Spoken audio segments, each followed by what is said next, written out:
Hello everyone, I am Tacit, and today I'm going to be going over the new Gems of War Mythic of the Succubus Queen. I'll be in the Glory Gem Guild and VIP chest for this week only, and then I'll be in the drop table with everything else. So you have until the end of Thursday or next Friday reset time in order to go and get this troop. It is from Blighted Lands, and unfortunately is not particularly good, but might find its way into some restrictions as far as what ends up getting used. So it is a Blighted Lands Daemon Mystic. So it does have some Daemon Mystic synergy, which we actually do for one of the teams. So if we ever have one direction or the other for things like PvP and other restrictive game modes, it might be able to come into play. It is a weird mix of multiple different troops, so I wouldn't say it's better than a single one of them, oddly enough. Let's go rate its ability, and then we'll go over everything that's it's similar to. So it charms an enemy. Charm, this is a pretty underutilized mechanic that has existed since day one of Gems of War. And essentially what it does is whatever the target is, it'll do their attack value to the troop above and below as physical damage. So let's say they have 100 attack, it'll do 100 attack to the unit above it and the 100 attack to the unit below it. Keep in mind they have to be perfectly adjacent. If it is a troop in first slot, third, and fourth, and you target that third slot, it will hit the fourth slot because it's adjacent to it, but it will not hit the first slot because it's trying to hit the second slot, which is currently not there. So they do have to be perfectly adjacent in order to get the charm damage. It ends up stealing life, so basically a big life damage poke, and then also gets to keep it for itself, so it actually gains the life. And then it summons 1 to 3 succubi or incubi, which are a relatively useless troop. One of them has like a mana drain death mark, and the other one I believe has a double charm as far as its ability is concerned. As far as overall, biggest thing it's obviously missing, no mana accumulation, no loop potential. It just does its ability and then ends its turn. Anything that does this is already below average these days due to how absurdly strong looping is, unless their ability is like absolutely absurd. And this is another thing that's kind of keeping this mythic down, and I would say is in the weaker half, but might find its way into some restrictions. The most egregious weird thing with this though is its final trait, which I do not understand at all. Well, obviously I understand what it does. I don't understand why it's so bad. It steals 2 life from the first enemy when matching red gems. You know who's a legend that does that, but better? Like literally the exact same thing? Yagway, who's been in the game for like 7 years now, steals 3 life from the first enemy when matching red. So the same exact effect, except it does 3 instead of 4. I mean, 3 instead of 2. And this one's a legend. The other one's a mythic. And of course, if we compare it to a legend, one that isn't really used for that mechanic, but has it, Iron Gut. Iron Gut steals 4 life from the first enemy, obviously for brown instead of red. But this is at least more on par with what a mythic should be, though even if she did 4 or 5, I'm pretty sure you wouldn't end up utilizing it. But given how low it is, I don't even bother utilizing it with any of these teams. Her herself does not create any red gems like Yagway does, and it's just not really worth spamming a bunch of red into her just for 2 life steal. You wouldn't even do that with something like Iron Gut 4 life steal, let alone half that much. Yagway can get away with it because he creates so much red, but it's mostly because he does create all that red, is the main thing he has going for it. There is one other thing that I guess is somewhat, that's not how you spell it, it's an A, isn't it? I always mispronounce his name, Zathinos? But this guy, the main reason I bring him up right now is this is basically her, but scales. It has way less damage initially, but is currently the troop that is basically her that's already in the game. It steals a bunch of life and half the magic from an enemy, so it does initially less damage, but ultimately by the end of a fight will do way more damage than her. And if the enemy dies, it also gets to summon some random undead, similar to how she always summons a bunch of random demons. Well, not random, but the 2 that she summons, 1 to 3 per turn, or per cast. His is only on kill though, but given how he'll be scaling, he will be getting kills, and obviously if you're using anything like a single target true damage, you're expecting to try to kill things. I guess one other thing that's worth mentioning as far as things that are similar but also better than her is Megavore. It has a pretty comparable amount of true damage on its ability, actually I believe slightly more potentially than her. Oh, that might be because I have not leveled those, though, but it's pretty comparable. I think they're both double their magic plus some amount of base magic. So it's pretty comparable, the amount of damage that you have off of Megavore compared to her. But instead of just doing a charm, he gets to tier all enemy armor. So instead of just doing a charm that's going to hit for like what, double 67 or something similar, like somewhere in the 60, 100, let's even say 200 range if we're generous. Why do that when you could just tear all armor from the enemy team for a similar ability, just for 2 higher mana costs? And on top of that, he even gains Submerge, and he has traits that are actually useful, like Impervious and Insta Kill. So yeah, unfortunately, this mythic is, I would say skip. Obviously, if you're going for completionist's sake, or if you have more than half the mythics in the game, then you might want to go for it. However, I would say this is definitely in the more so skip category. Also, I did not check to see if people got the queen yet, But based on the fact that there's a queen here, a queen here, a queen there, and I'm not even in global chat, I would say yes, the queen has been added. So let's go and get this thing. Let's go waste some keys. No, it's not a waste. We still need it for completion's sake. And also keep in mind, this could be one of your mythics that you get for Blighted Lands. Blighted Lands, I don't think reaches 30 star. Actually, I didn't even bother double checking. I'm almost guarantee that it did not reach 30 star right now. So someone will probably correct me in the comment section.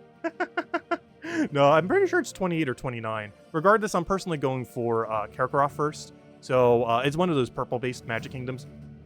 So right now, all of them being focused on the other ones. There's currently 2 other ones that are 30 starable right now. Darkstone, which we already did, and Karkaroff, which we're trying to do, and can be. We just don't have it yet. We don't have enough purple deeds. But Blighted Lands is one of those other ones that's getting pretty close, so this could be one of your 2 mythics that you need. It could be one of the troops you ultimately need in order to finish up Blighted Lands. And if there is any reason why you would get her other than completionist sake, it is because you're trying to get 30 star Blighted Lands in the near future. So that is probably the highest value proposition she has. So do be wary of that if you are thinking of skipping her, as you might need her for that in the near year or so at some point. But there she is, the Succubus Queen, and obviously we will not be getting multiple, as there really is no need to. So only 600 keys. That's not too bad. It does take on average 1,000 if you're doing gem keys or seal keys. Anyways, let's go get this thing upgraded. Go use some orbs on it real quick. Put into the team. Oh, so I was about to just type in queen. I guess we are still rolling this queen. There she is. Okay, that wasn't too hard to find her. I'm not sure why I did that instinctually, but there's like 20-something queens in the game. But there she is. Just look for the upgrade symbol. Yeah, let's go get her in. Obviously, just over top the placeholders. Go get her fully upgraded. And, of course, we'll be going over all these teams, all which will be in the description below if you want to go and copy-paste any of them. Though, I have a feeling probably not going to be needing her for much. But who knows? Maybe there's a Mystic restriction you're going to want to throw her in. Maybe there's a Daemon restriction because we still don't have 50% Daemon start. I can't wait until the day we do, but currently not quite there yet. But anyways, let's go see what this thing can ultimately do. And you know what? Its base damage is actually still lower than Megavore. I guess it's only a +1? That's weird. How much is Megavore then? Like a +10? Because yeah, even when fully upgraded. Oh wait, I didn't level her. Hold up. No, I did level her. Huh. Why is her... Oh no, I thought you would have a really comparable Megavore. I want to see something real quick. Angry Mob, hello. 85? 99. Why do you do so much less damage? Yeah, why is that so much worse? That is like way worse. Obviously it's because of base value on the thing, but wow, yeah, I was expecting it to at least be Megavore value. It's even worse than that. Oh gosh. Well, let's start testing these. This is a low rarity team here. Let's go start from the top. Or should we even go for this? Watch. Wait, is it one of those restrictions in PvP? I didn't even bother checking. Do I even dare running it against whatever will exist there these days? Do we not have Daemon or Mystic in Outer Ring today? Or this week? No, we don't, of course. The week we get the Mythic. Every other week we'll have it, but the week we actually want to go and use the Mythic in Outer Ring, there's no Blighted Lands, there's no Daemon, there's no Mystic. So I can't go show it in PvP unless we want to be obliterated by Stellaryx and Central Spire. And or Takshaka and or whatever else gets used. But anyways, let's go to Explore, I guess. Alright, let's do like Sword's Edge or something. I'm not sure why I always feel like the need to default to Sword's Edge. But let's go and start from the top. So, first things first, we're running with, we had to go over at least one Takshaka.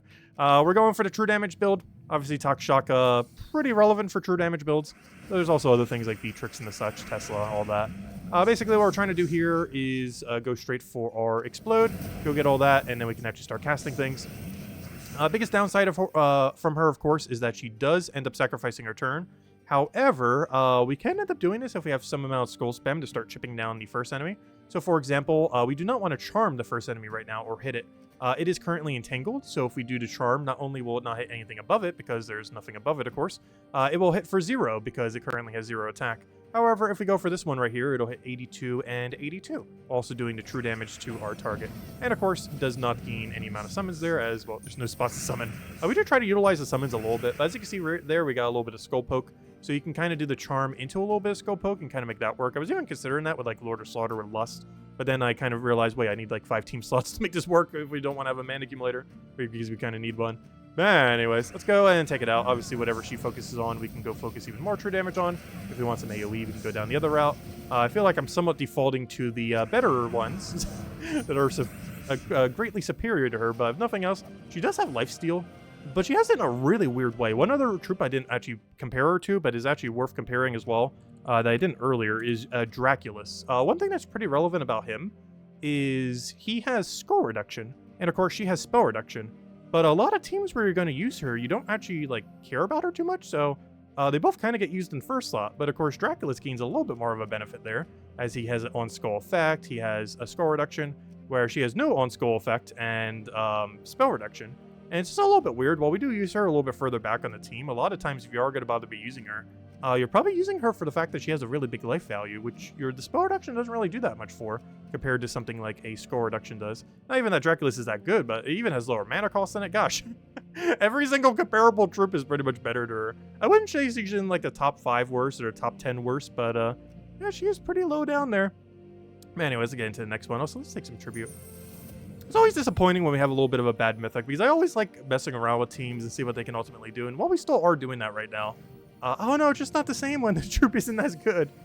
I missed the better ones. Obviously, maybe a little bit weaker than Takshaka. That was a little strong, though a ton of fun. But this team that we're using now is a very weird all Daemon Mystic team. This assumes we're having a 4x Mystic restriction or 4x Daemon restriction. All right, now we're using a Daemon Hero class with a Daemon weapon, so we can gain the full amount of benefit from that. A little bit light on the mana accumulation, obviously, here. But basically, the whole team is Daemon Mystics is what we're rolling for here. And just trying to get our mana accumulation up so we can actually start functioning. If her HP starts getting a little bit low, we can go straight for that hit right there. It's kind of funny that this troop has a little bit of stat reduction, and of course it would do attack, as we're about to charm it. We just need one single brown right now. We can get rolling. The struggle of the mana accumulator not getting its mana that it needs, which is another issue with a lot of troops that just have an ability and then just end their turn. They just don't have the follow-up to really work with anything, which is always kind of disappointing. Because, you know, they just cast and then do nothing. Well, let's go get our mana accumulator up, get all of our random status effects, kind of get things rolling. Ideally, we want to get our mana back up again, but if we can just keep chipping in with true damage, it's perfectly fine. Oh yeah, we did go for the, I was kind of hoping our team would die a little bit quicker, though I guess that would more so happen if we end up doing it PvP. But one route I kind of went for here too a little bit is to try to see if we could get a bit of deaths onto the team. The other team that we end up using goes a lot more into that mechanic, whereas this one does it a little bit less, and I kind of wish I would have invested into it a little bit more, because this one almost seems like it's going down the true damage route more than it is the try to charm kill them route. Charm has just always been one of those mechanics that's been really hard to utilize, even since day 1 of the game. The closest it ever got to being viable was around the time when 2.0 came out, when traits first were introduced, because I'm pretty sure pretty early on, if not immediately then, we ended up getting a Lamia with Charm, with Empower, which was probably the closest we've ever gotten to it kind of being viable, but even then, not so much. And there, of course, we get the Charm kill for the final little thing there. And overall, it's okay. It's definitely nothing special, that's for sure. Anyways, let's go into our next battle here. And our final battle, using the low rarity route. So this is actually a really fun build. Weapon doesn't matter at all. This is basically a 3-troop team. The thing that matters is that you fully trait the Death Knights, which is still pretty easy to do early on in the game, even if you only have a level 0 or level 1 Death Knight, whatever it's at. The base of the team is just Sacrifice, which you end up getting from Seal Keys, Angry Mob, which is an ultra rare, and then the Succubus Queen, which of course is what we're trying to build around. We're using Death Knight Hero class so that we can immediately go and kill it. So while the other team had a little bit of an issue trying to kill out our own team so we can start getting some more value from the charms and everything else, this team will be killing it ourselves in order to get things rolling. We're using an Anu Staff. This is really easy to get early on in the game. We're mostly just doing this to get the team rolling. We're doing on red so we can go straight into Angry Mob, getting that into a bunch of mana accumulation, and now we can start playing the game. So we now do this onto red so that we can try to get our boost ratio, though we could do it on absolutely anything, but we are going to be prioritizing red as this goes into Angry Mob herself, and she also gets some extra lifesteal from it. So we'll just send the red, hope we land extra turn. If we don't, it's not too big a deal. And as you see here, we now have a hole. Ideally, Angry Mob would have gotten full mana from that, so we'll just go get it right now. And now we go and resummon with Angry Mob. Sacrifice will ideally get back to full mana. I guess we'll do it again. You'll notice that we're doing some chip damage to first slot, and that we have a new summon right over here. So what we can end up doing now is go for another Sacrifice, do this once again on red, or if you want to go even Doom Skull, something else, whatever you want to go for there. Ooh, Skulls? Do we bother with Skulls? I think I'm going to go for our True Damage poke. So we currently have 249 true damage. You might be wondering where's all that magic coming from. Sacrifice. If you haven't used them in the past, he's actually an interesting old meta option. Well, I wouldn't really say he was meta for that long, but he is usable. He gives a bunch of magic to all other allies, boosted by death-marked enemies, and we use Death Knight, which ended up 4 times death-marking the enemy team right at the start of fight. So we can end up utilizing that, try to get our value, try to get more magic for everything. It's kind of like the most comparable thing to it to current meta would be something like Empress, where you set something really good in last slot and then you feed magic to it with Empress. This is basically the opposite of it, where you put something really horrible in last slot, constantly keep killing it, and then feed magic to your other 2 allies. Even in early game, your angry mob by this point would likely have 64 magic in order to go and destroy the entire board. So whenever we cast this, for example, we will destroy absolutely everything and get a ton of mana. We're also chipping them down every single time we do that into first slot, which allows us to charm kill and get that extra value. We'll do it here, though, and end up getting that, and now all we have to do is do that one more time. Also, we got to see one of her summons, finally. She does either Succubi or Incubi. I would say the Succubi is probably a little bit better, as the Incubi just has double charm, and by the time you're summoning one of these, the enemy team is looking something like this, so you're not really going to get any value from double charm. For example, if I do this right now, it'll do nothing. There's no adjacent allies to end up targeting there, so it won't end up hitting on anything. Whereas the other one's a little bit better because it actually has like a little bit of mana drain, has a death mark, stuff like that. So you can actually get some value from it, unlike this guy, which does absolutely nothing. Anyways, we'll go Bash Destroy and go kill it out with a really high true damage. The saddest part is, and I feel like this almost always happens with bad mythics, making the team lower rarity makes the team better. It feels like this always happens with the worst mythics. Because with a team like this, you get like bottlenecked like crazy on mana accumulation. Whereas a team like this works, but that's mostly because Takshaka Vinoxy is just absurdly good. It was more so a Takshaka Vinoxy team than anything. But this team actually got to utilize her pretty well, I feel like. Let's actually do it again, might as well. Actually, you know what? I almost want to bring this to PvP. We're going to do a very huge mistake that we will regret instantly. But let's bring this to modern day PvP. No, I do not want to buy that. That's not where I always click middle to try to go to PvP every time. Anyways. Okay, let's go to middle. Let's pick a team that is strong, but not so strong we will instantly die. Oh, all Zulgoth insta-kill meta. I don't want to pick this just because if I do, my concern with battling here is more so, they're going to disable everything on our team to the point where we can't really fight. This we could work with.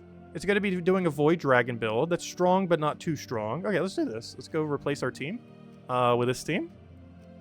And let's go give it a shot to see if it actually can go kill this. I feel like it can.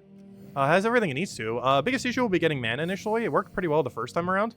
And hopefully it can the second time around. Oh, freeze. I did not put into consideration. Luckily, that's not as relevant of a color to be frozen on. Still not ideal. Let me double check. What did I set banner to again? What did I double is the question. I doubled red. That's what I thought, so I can't take red here. I was just double checking. So red surge here is what? 8 mana? That is 14. Yes, enough. So we'll go for that. Get our surge. Get full mana. Don't do anything crazy, please. Don't do it. Don't do it. You're thinking about doing it. Don't do it. You're doing it. Don't do it. Don't do it. Oh, good. A Blessed Gem. Remember this Blessed Gem that does almost nothing this season? It might save us. Please, save us. That Bless could have been a little bit better. And we just get recursed anyways. Okay, Sacrifice. It's time for you to go kill the thing that's disabled so we could hopefully get things rolling. Let's see. Let's see. Are we frozen on red? Yes. Wait, do we have enough true damage to kill? No. Oh, wait. Spell reduction amount? Yeah, you do. Okay. Is there anything we can actually turn on that we're not frozen on? Brown. Okay, Brown, go. Save us.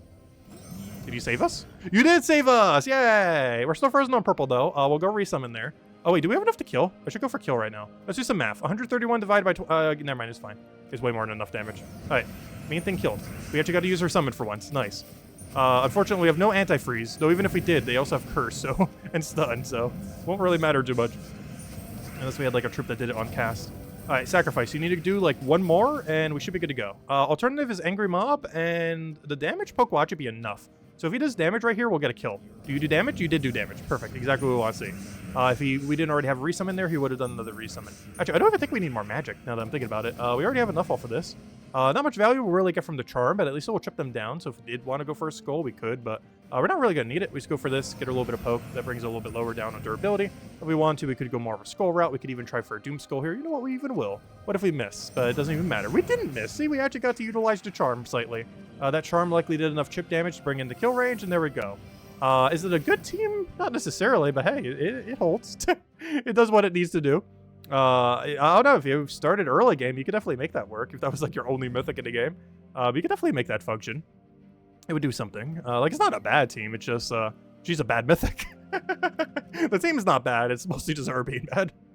But, yeah, I would say overall, I don't really see the use case for this. Like, yes, Daemon Mystic restrictions, but generally you're skipping them anyways in the current state of PvP, unless you're forced to for some other mode, in which case there's generally some better options that would completely ignore her and put something else on the team. especially if we ever get like 50% mana start for Daemons. The way that you play Daemons will drastically change compared to how you play them now. Whereas right now you do go like really burn heavy, because going down the true damage route, you don't have as many options. Like there are options, but very few of them are good options. And we tried going a little bit more down the charm route here too, which didn't really work out. And then with the first team, like this team doesn't need her. Like the core of the team is already right there. Mana Accumulator, Venoxia, Takshaka, like she doesn't really fit that role. Like if you put a Tesla here, even if you just put like old style versions of this, like Xenos, anything like that, like she doesn't really fit anywheres here. And it's been an issue with true damage pokes for a while now. Things that only do true is one of the reasons why Megavore surprisingly doesn't get used much. He became irrelevant almost like a few months later when Iron Gut came out back in the day, multiple years ago. But the issue with single target true damage, and this is true for everything, even good troops like Megavore, if they don't one-shot, they're generally not worth using. One of the reasons that this team actually got to the point where, you know, is kind of working out is Sacrifice brought her to that one-shot range. And yeah, I guess you could still do that with Empress if you wanted to, but then you're blocking on green, but I guess you could mana accumulate green, but I don't know. It seems like she wants to mana accumulate red based on her ability, but she doesn't do enough value. I don't know, but anyways. Like, true damagers that are single target have always had the issue where if they cannot kill with their ability, they are generally not worth using. And she, in the current state of the game, like if we're using it against a similar statted team, you're not going to do enough true damage to one-shot the enemies that you are facing. If you're fighting enemies weaker than you, you will, but at that point you might as well be running something that hits all enemies at once, or Tesla, or, you know, anything that can do that, Venoxia. But you don't really need to be using her. And if you're doing a true damage team, why do you need Charm? It's physical damage, not true damage. And her summon's awful. I don't know. Everything about her, I'm just not a fan personally. But do keep in mind, if you have most of the mythics in the game, you probably still want to go for her for completionist sake. And keep in mind the most relevant reason you would ever get her. Blighted Lands is a magic-based kingdom. It's going to be reaching 30 stars soon, TM. And you're basically getting it for the kingdom upgrade. That's the whole reason why you're getting her. You're not getting her necessarily to use her. You're getting her for Blighted Lands upgrade eventually, or to help you towards it if you are at the point where you're reaching like almost 20 star or anything similar. So that's the whole reason why you're getting this mythic if you're going to get it all, or simply just to fill up your roster so you don't need to get the mythic later. But anyways, overall, a little bit of a disappointing mythic. Hopefully we'll get a better one next month, and I hope you all have a wonderful weekend. If you still have any other questions, feel free to leave in the comment section below. All the teams we just mentioned are in the description below if you want to go and copy paste any of them, and I will catch all of you guys later. Goodbye everyone, and thanks for watching.